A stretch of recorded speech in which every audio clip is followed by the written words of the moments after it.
Buenas, amo curiosos, y bienvenidos un día más a un nuevo vídeo del canal. Os agradezco a todos que forméis parte de esta aventura y de construir nuestro conocimiento, el vuestro y el mío. Espero que estéis bien, que estéis deseando aprender cosas nuevas o refrescar en vuestro cerebro aquellas cosillas que habíais olvidado y que vamos a intentar ir aprendiendo y o refrescando, insisto, en estos vídeos y en este vídeo de hoy, sin ir más lejos. Y ya sabéis, por aquí os dejo las redes sociales donde encontrarme y siempre podéis leer cosillas que pongo y demás cosas. También tenéis el correo. Bueno, me podéis localizar de mil formas, estoy disponible para vosotros. Y dicho todo esto, comenzamos con el tema de hoy. Bueno, pues seguimos hablando un poquito de los parásitos, esta vez del grupo de los artrópodos concretamente, que es un grupo muy grande, pero que hay algunos de ellos que son parásitos o que pueden llegar a serlo. Entre el gran grupo de los artrópodos, un grupo muy diverso, tenemos que decir que los artrópodos son organismos invertebrados, son animales invertebrados y poseen un cuerpo segmentado de varios pares de apéndices articulados y un exoesqueleto quitinoso compuesto de N-acetilglucosamina principalmente, que es rígido y que se muda periódicamente a medida que crece el animal. La fase entre la muda número 1, digamos, y la muda número 2 o las distintas mudas que tenga el animal se denominan instar.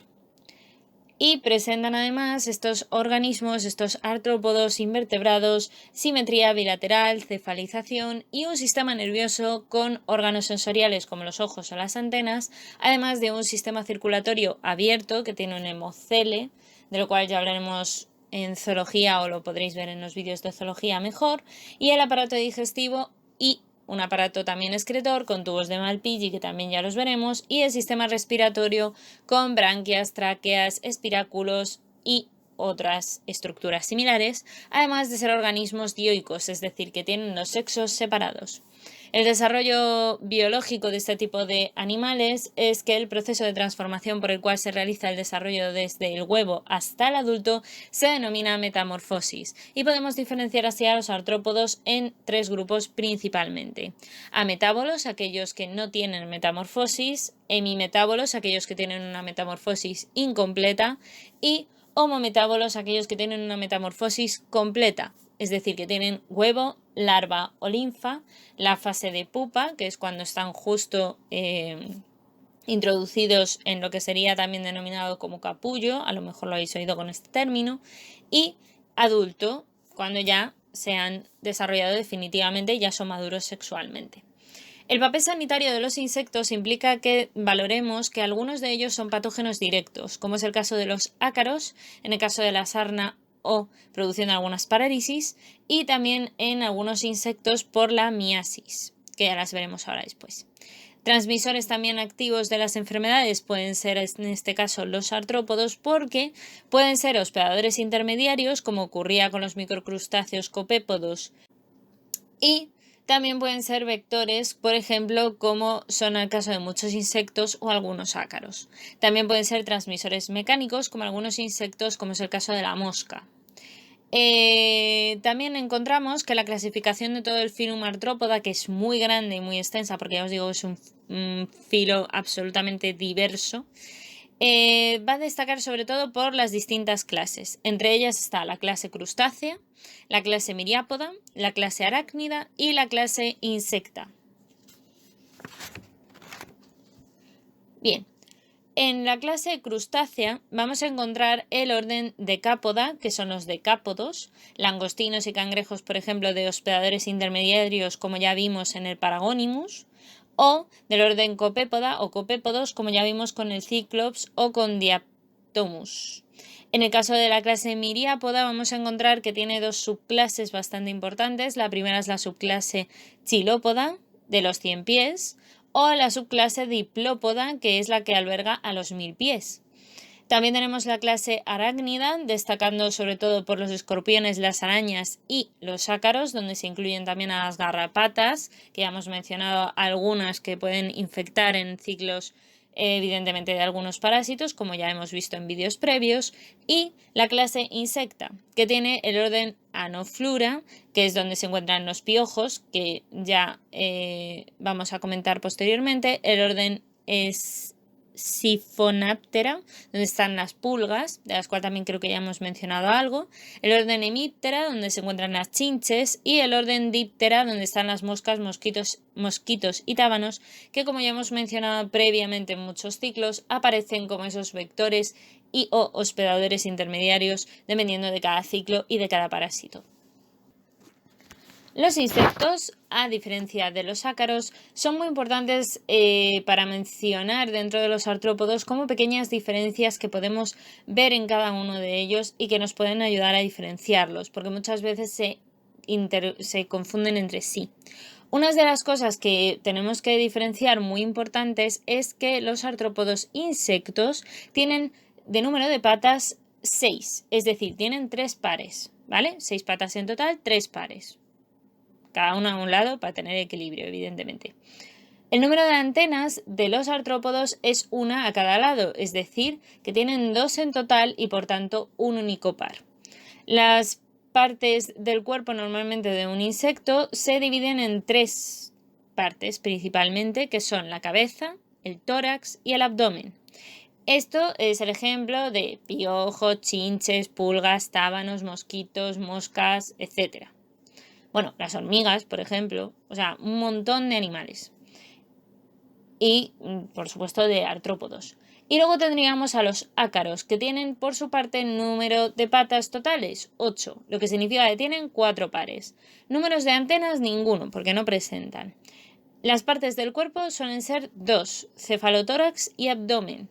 ¿De acuerdo? Hay algunos que pueden llegar a confusión porque tengan un poco más marcado una mini división en el cefalotórax y puede parecer que tienen... No, tienen 2 partes, ¿vale? No os confundáis. Y ácaros como la sarna o las garrapatas son los que pertenecen a este grupo de los ácaros. Si hablamos de los distintos grupos, podríamos hablar del grupo Arachnida. El grupo Arachnida o los arácnidos se caracterizan por la ausencia de antenas. Y en la región apical o subventral del cefalotórax se halla el capítulo onnatostoma, formado principalmente por un aparato bucal y constituido por los pedipalpos, que son apéndices sensoriales, y los quelíceros, que son de función prensil o cortante, así como el hipostoma, que es de función de fijación. El abdomen, en principio, de este tipo de arácnidos se suele diferenciar porque tiene el cefalotórax, que puede estar unido, como ocurre en el caso de los escorpiones, o separado por un estrangulamiento o pedicelo, como ocurre en las arañas. O pueden también formar una única pieza, más o menos globulosa, conocida como el idiostoma en el caso de los ácaros. Ya veremos esto en cada grupo. Empezamos por el grupo de los ácaros, destacando sobre todo a la especie de Modex, o mejor dicho, al género de Modex spp, porque tiene varias especies que ahora mencionaremos, que son el ácaro que se encuentra en las glándulas sebáceas, por ejemplo, el Demodex brevis, y los folículos pilosos, con el Demodex folliculorum, que es el responsable de la sarna demodécica, y su tratamiento normalmente se produce por permetrina. También tenemos otro ácaro importante dentro de los que pueden infectar a los humanos, que es el Sarcoptes scabiei. Este tipo de parásito obligado es responsable de una enfermedad infecciosa conocida como la sarna o escabiosis y se transmite por contacto directo a través de los fomites, es decir, a través de la ropa de la cama. Si no hacéis la cama, pues acumulan los ácaros, etc. Si no sacudéis las sábanas, que se dice. Y las hembras excavan galerías en la epidermis de sus hospedadores donde depositan sus huevos, que continúan su desarrollo hasta ser adultos, y la presencia del ácaro y de sus secreciones producen un picor bastante intenso, especialmente hasta ser adultos. La presencia del ácaro y de sus secreciones, que produce ese picor intenso, es normalmente por la noche, y las lesiones cutáneas, fundamentalmente en los pliegues interdigitales y poplíteos que encontramos en la cara anterior de las muñecas, las axilas, las plantas de los pies y en el área genital, son algunas personas las que lo sufren y pueden llegar a ser un poco graves, de manera que producen la sarna, conocida como sarna noruega o sarna costrosa porque está caracterizada por la aparición de exudados secos en forma de gruesas costras en las manos y en los pies. También se trata con permetrina y en algunos casos alternativamente con crotamitón. El grupo de las garrapatas dentro del género o de la familia grande que es las arácnidas. Dentro de los arácnidos también tenemos a las garrapatas. Son arácnidos hematófagos capaces de vivir largos periodos de tiempo sin ingerir alimentos y su morfología destaca porque tienen el natostoma o capítulo que está constituido por 2 pedipalpos, 2 quelíceros y un hipostoma.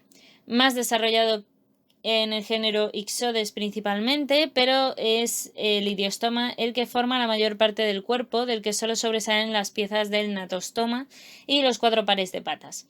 Si bien la cutícula de idiostoma es fina y delicada, pero en la región dorsal y en la ventral están sobre todo caracterizados en los machos, que está recubierto por una estructura queratinizada llamada escudo y asociada a la región genital con el poro genital o gonoporo, y en la región anal, ya digo, principalmente de los machos. En las hembras existe una estructura denominada el órgano de Jenner, que es un órgano que está situado entre el capítulo y el escudo, cuya misión es la secreción de una cera que recubre a los huevos y los protege.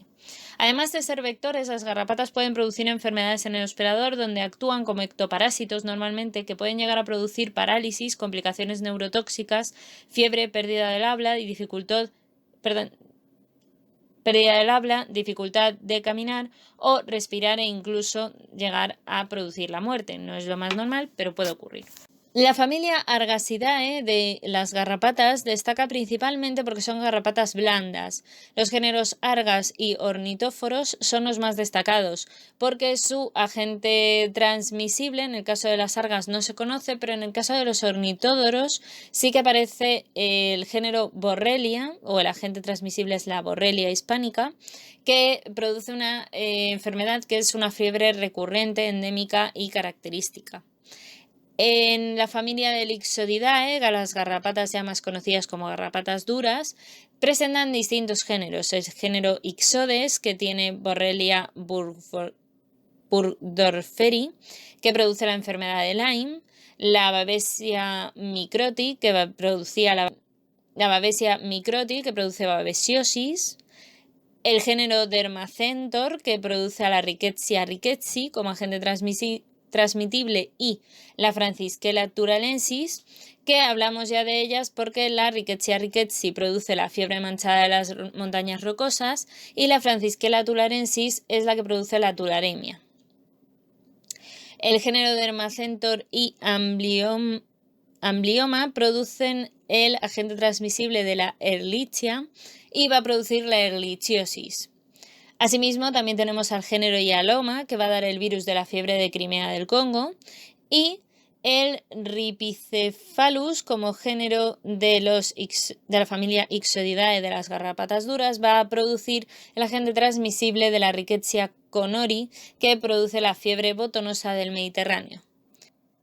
Y hasta aquí por hoy, amo curiosos. Espero que hayáis aprendido, que os haya resultado entretenido y sobre todo, ya sabéis, darle al pulgar hacia arriba, darle a la campana, dejaros las dudas, la información que encontréis que a lo mejor yo no he puesto sobre el tema, comentarios si queréis y demás aquí en el vídeo o en redes sociales o donde queráis.